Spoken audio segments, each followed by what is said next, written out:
আমি ছিলাম পরিবারের সবচেয়ে লক্ষ্মী একটা মেয়ে। যখন যে যেটা বলতো আমি সেটা নিঃশব্দে মেনে নিতাম। কখনো জবাব দিইনি, কখনো নিজের মনটাকে গুরুত্ব দিইনি। ছোটবেলায় একটু চঞ্চল ছিলাম, হেসে খেলে জীবন কেটেছে। কিন্তু বড় হবার পর সেই চঞ্চলতা চাপা পড়ে গেল সংসার, দায়িত্ব আর ভদ্র মেয়ে হয়ে ওঠার চাপে।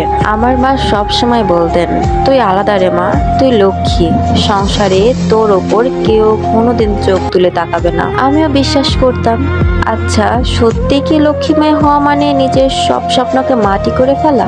তারপর একদিন আমার বিয়ে হয় একটা ছেলের সাথে, যে বয়সে আমার চেয়ে 8 থেকে 9 বছর বড়। ভাবলাম বয়সে বড় মানে বুঝতার হবে, স্নেহ করবে। কিন্তু বিয়ের রাতে আমি বুঝে গেলাম এ জীবনে আমি একটা সঙ্গী পাইনি, আমি পেয়েছি একটা দায়িত্ব।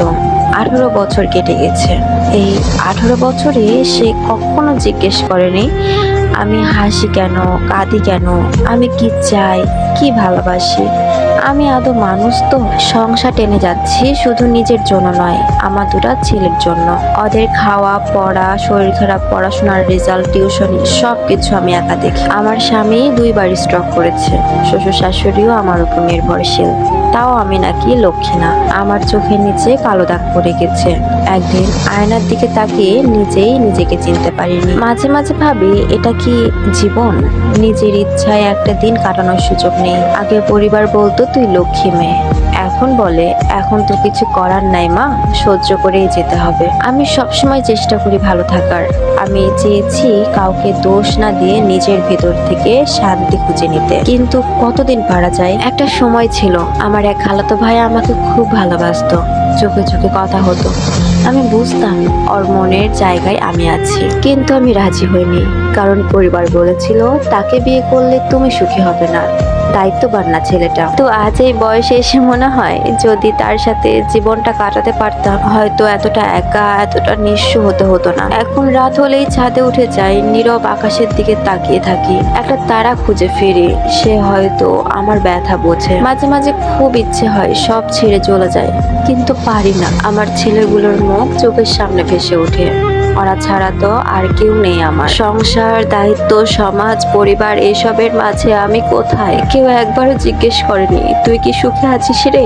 এখন তো সময়ই নেই কারোর কাছে যাওয়ার, সবাই খুব ব্যস্ত। কাউকে ফোন করলে বলে আমি ব্যস্ত আছি, পরে কথা বলি। আমি তো বাচ্চাদের নিয়ে বেঁচে থাকি, কিন্তু কেউ আমার খবর নেয় না। এত বছর পরেও যদি কেউ জানতে চায় তোমার স্বামী কি তোমাকে ভালোবাসে, আমি শুধু চুপ করে থাকি।